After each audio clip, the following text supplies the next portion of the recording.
On the morning before Thanksgiving, 17-year-old Danish Minhas called 911 from his Houston apartment. He reported finding his mother, Tabassum Khan, unconscious on the floor. His voice remained steady throughout the call. When the operator asked if she was breathing, he said no. When asked to perform CPR, he said he could not reach her. Police and ambulances rushed to the scene. Detectives arrived to find Tabassum Khan stabbed to death on her leather couch. She had wounds to her head, neck, and leg. A coffee cup sat beside her. The television played to an empty room.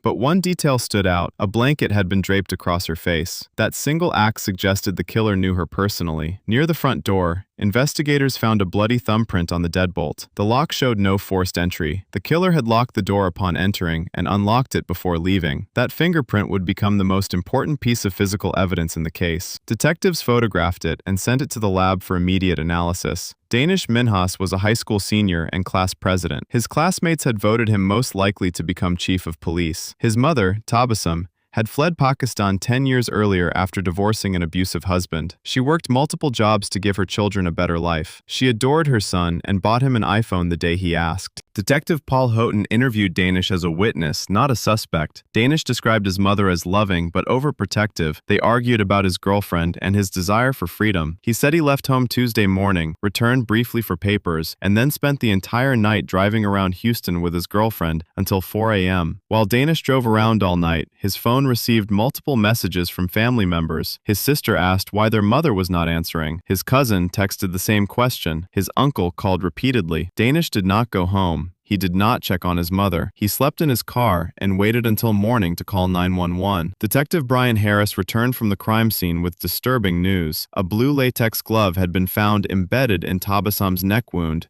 stuck to the blood. It was not a paramedic's glove. When CSI searched the apartment closet, they found an entire box of identical blue gloves. Someone who knew exactly where they were kept had used them. Detectives took Danish's fingerprints before releasing him. The lab compared them to the bloody thumbprint on the deadbolt.